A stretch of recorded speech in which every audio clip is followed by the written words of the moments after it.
habeen wanaagsan kuna soo dhawaada telefishinka BBC Somali qodobada wararkeena ugu waaweyn caawa waxa kamid ah weerarkii ugu xumaa magaalada Muqdisho soo mara muddo ayay dhimashadiisu hadda ka badan tahay 270 ruux iyadoo isbitaaladuna ay buux dhaafeen ciidamada Ciraaqna waxa ay sheegayaan in ay qabsadeen meelaha ugu muhiimsan magaalada Kirkuk kumanaan rayid ana magaalada way ka qaxayaan dhir cagaaran oo lagu beerayo qaaradda Afrika laga bilaabo bariga ilaa iyo galbeedka maxay ka taraysaa nabaad guurka dawladda Turkiga ayaa kaalmo degdeg ah u soo gaarsiisay Soomaaliya kadib qaraxii ugu weynaa ee sababay xasuuqii lagu hoobtay kaasoo noqday weerarkii ugu dhimashada badnaa tan iyo burburkii Soomaaliya ugu yaraan 276 qof ayaa ku dhimatay 300 oo kalena waa ay ku dhaawacmeen weerarka oo la eegtay suuq aad u mashquul badnaa qaraxa ayaa ka dhashay gaari xamuul ah oo waxyaabaha qarxa lagu soo rakibay oo ku dhex qarxay kiiloomitir 5 ra'iisul wasaare Khayre ayaa garoonka diyaaradaha ku qaabilay ka timid dawladda Turkiga warbixin iyo faahfaahin dheeraad ah ku saabsanna waxa hadda noo soo dirtay wariyeena Suhayba Maxamed Badqas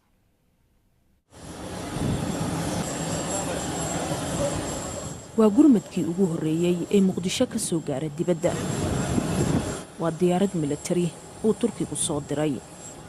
waxaana laga dejiyay waxyaabaha gargaarka degdega ah sidoo kalena waxa ay sidee shaqaale caafimaad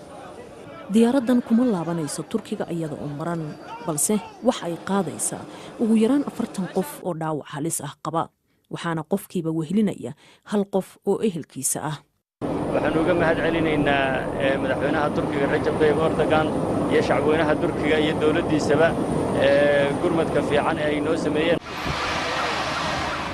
qaraxii sabtidii dhacay ayaa ahaa kii ugu weynaa ee abid ka dhaca magaalada Muqdisho kaasoo galaaftay nolol iyo hanti badan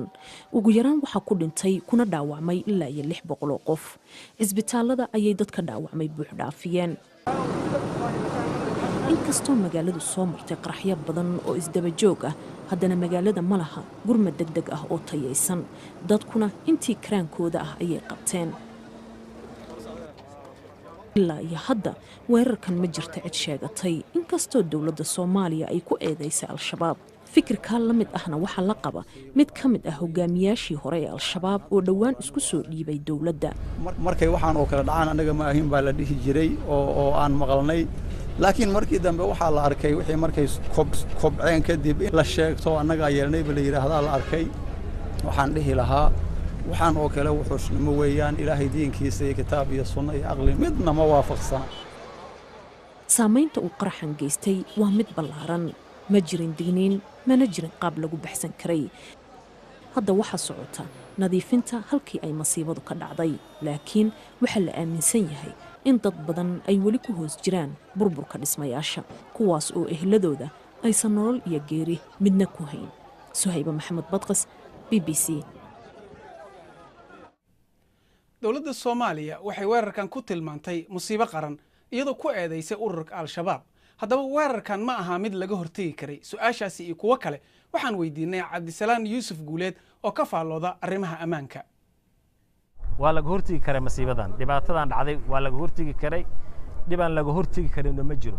xataa masiibooyinka maaragtay dabiiciga ayaa la yiraahdaa waa laga hortagi karaa daad hadduu dhaco ama fatahaad dhacaan ama duufaanay dabada dhacaan waa laga hortagi karaa baa la yiraahdaa si loo diyaar garow Soomaad gar laakiin de waxa hadda taagan wax bini aadan sameeyay waa laga hortagi karay security u baahneed intelligence u baahneed ciidamay u baahneed waxay u baahneed isla xisaabtan ay u baahneed ma dhacdo waxaan oo kale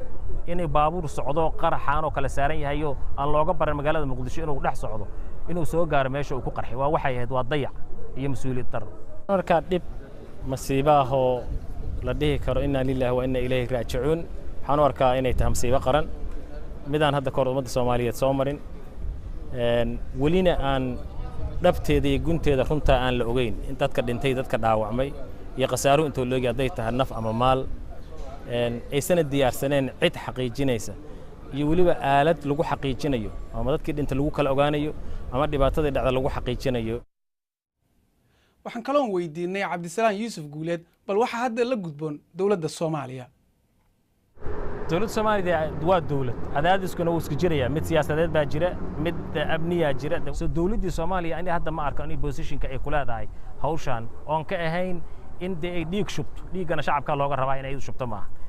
qayla dhaama laga rabay maanta uga faa'iideysta fursadda aysan hore u heli karin inay dalbato baabuurta dabdamiska dalbato ambalaasyo dalbato dhaqaatiir wax badan oo shalay la sinnaynay maanta la siman dowladda Soomaaliya fursaddan uga faa'iideysan kartay faahfaahin dheeraad ah ku saabsan warbixintan iyo kuwo kaleba waxaad ka heli kartaa bogga BBC Somali adigoo ka galaya moobilkaaga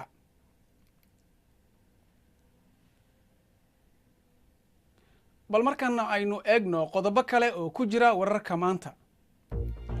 booliska Kenya ayaa beeniyay sheegashada in saraakiishooda lala xiriirinayo dhimashada in ka badan 30 dibadbaxayaal ah kadib doorashadii August hay-adaha xuquuqda aadanaha Amnesty International iyo Human Rights Watch ayaa ka digay in loo adeegsado awood dheeri ah doorashada ku celiska ee soo socota booliska Kenya waxay sheegeen in sheegashadaasi ay tahay mid been ku salaysan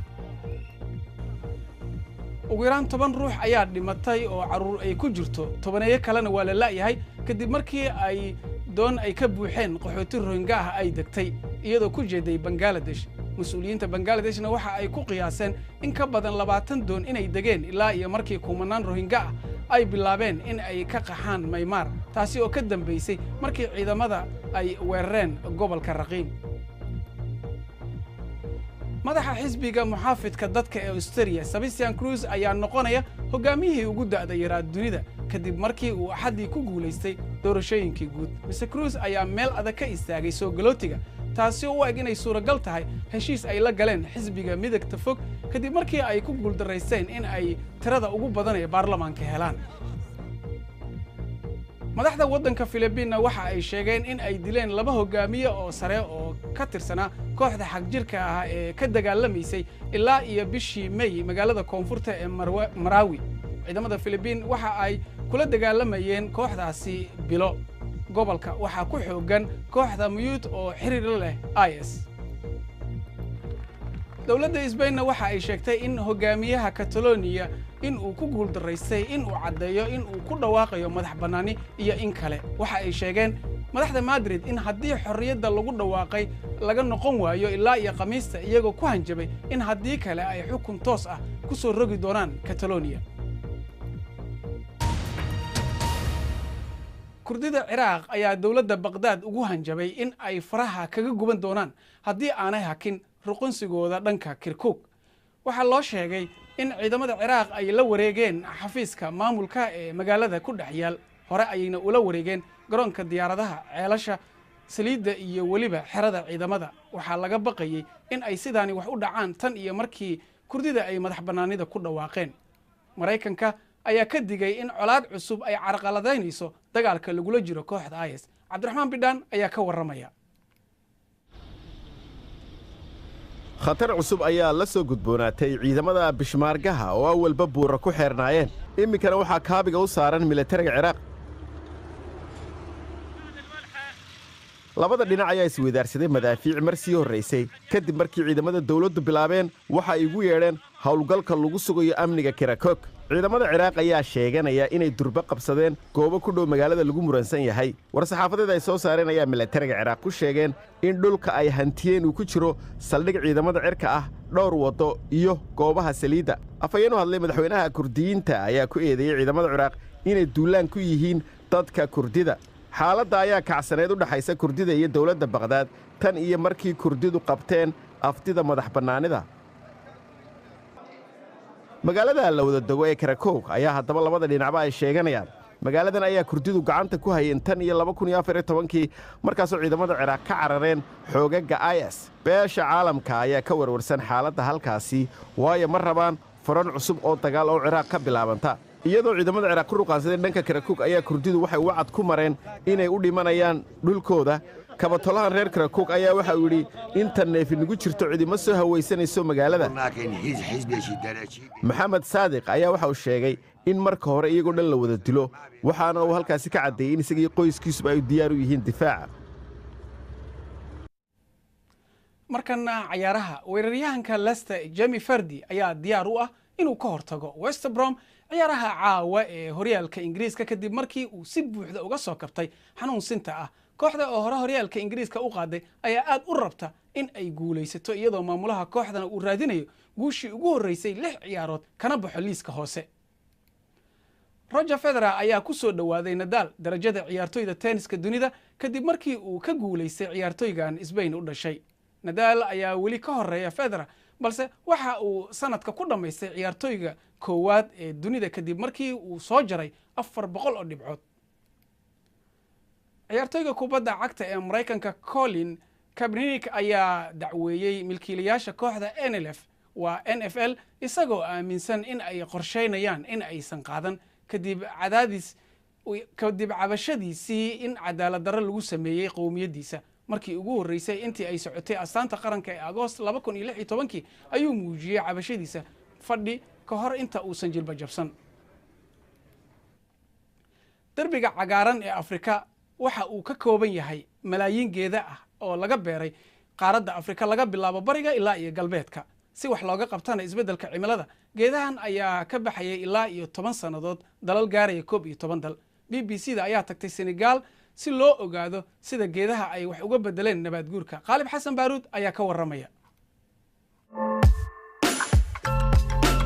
Afrika waxaa ka socda dhisidda darbi weyn oo geeda ah. waa mashruuc baahsan oo lagu kaymeynayo qaaradda si looga hortago nabaad guurka dhulka iyo isbeddelka cimilada. magaca mashruucani waa derbiga weyn ee cagaaran balse ma yahay mid hirgelaya. qorshuhu waa in la beero kayn dhererkeedu yahay qiyaastii 8,000 oo kilomitir ballaarkeeduna yahay 15 kilomitir waana kayn isu maraysa 11 waddan. ilaa iyo hadda Senegal ayaa samaysay horumarka ugu weyn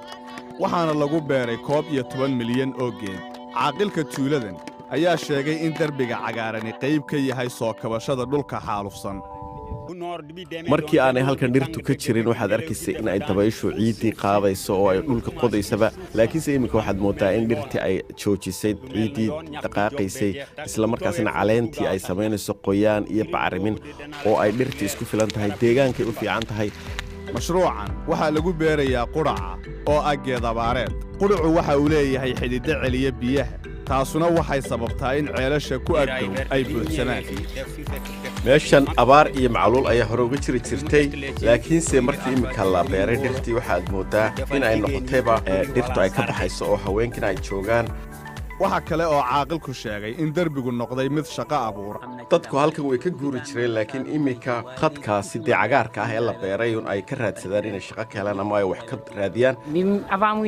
ka hor halkan ma aanan haysan shaqo balse hadda waxa aynu haysannaa shaqo dhaqaalaheennana waa uu wanaagsan yahay.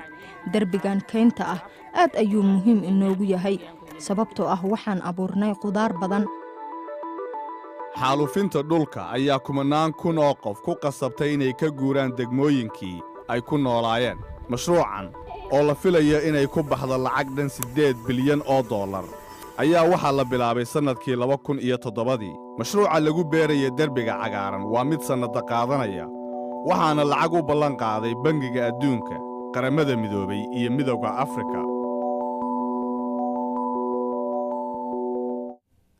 bal markana aan dib ugu noqono qodobka ugu weyn wararkeena caawa waa weerarkii qaraxa ee magaalada Muqdisho ka dhacay. ilaa hadda waxaa la xaqiijiyay dhimashada dad gaaraya 276 waxaana dhaawacmay 300 oo qof. waa weerarkii ugu cuslaa ee ka dhaca halkaasi 10kii sano ee u dambeeyay. dowladda ayaa ku eedeysay ururka Al-Shabaab laakiin shabaab kamaysan hadal. weerarkan ayaa dhacay 2 cisho kadib markii ay iscasileen taliyaha iyo wasiirka gaashaandhigga ee dowladda Soomaaliya.